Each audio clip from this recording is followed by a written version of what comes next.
গুনাহ শুধু বেপর্দা নারী করে না, বরং সে গুনাহ ছড়ায়, দুর্গন্ধ। ইন্নাল্লাযীনা ইউহিব্বুনা আন তাশিআল ফাহিশাতু ফিল্লাযীনা আমানু।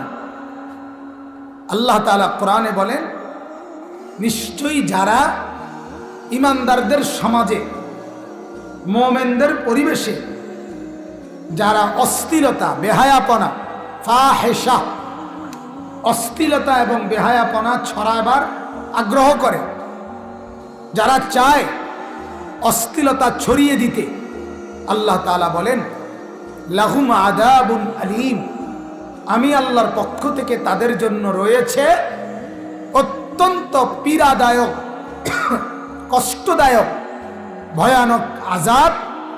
কোথায়? ফিদ দুনিয়া ওয়াল আখিরা। সরাসরি কোরআনের আয়াত, 18 নম্বর পারা সূরা নূরের আয়াত। আল্লাহ বলেন ওই আযাব আমি দুনিয়াতেও দেব, আখিরাতেও।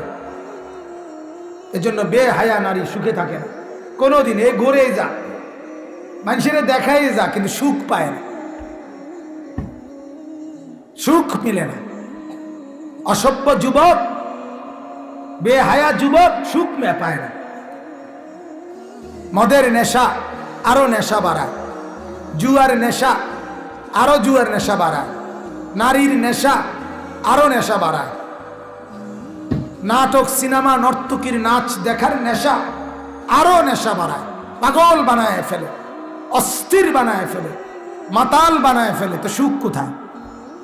সুখ তো তৃপ্তিকে বলে। সুখ বলে কাকে বলে? তৃপ্তিকে। তৃপ্তি হলে না সুখ। সে তার তো তৃপ্তি নেই, তার তো আরো মদ খেতে মন চায়, তার তো আরো নেশা করতে মন চায়, তার তো আরো জুয়া খেলতে মন চায়, তার তো আরো নর্তকী দেখতে মন চায়, তার তো আরো জিনা ব্যভিচারের দৃশ্য দেখতে মন চায়। তো তার সুখ কোথায়? কোরআনুল কারীমের জন্য আল্লাহ তাআলা বলেন আজীব কথা। আল্লাহ তাআলা বলেন, যাকে আমি তোমার স্ত্রী হিসেবে বানিয়েছি, আমি আল্লাহ কেন বানিয়েছি? লিতাসকুনু ইলাইহা ওয়া মিন আয়াতিহি আন খালাকা লাকুম মিন আনফুসিকুম আজওয়াজান লিতাসকুনু ইলাইহা। আল্লাহ তাআলা বলেন, আমি আল্লাহ তাআলা তোমার স্ত্রীর দ্বারা তোমার জন্য তৃপ্তি, স্বস্তি, সুকুন, প্রশান্তি আমি আল্লাহ তাআলা তার মাঝে রেখে দিয়েছি। এজন্য হালালের মধ্যে তৃপ্তি আছে, হারামের মধ্যে পেরেশানি আছে, অস্থিরতা হয়, অস্থিরতা হয়। আল্লাহ তাআলা আমাদের নওজোয়ান ছেলেদেরকেও হেফাজত করেন।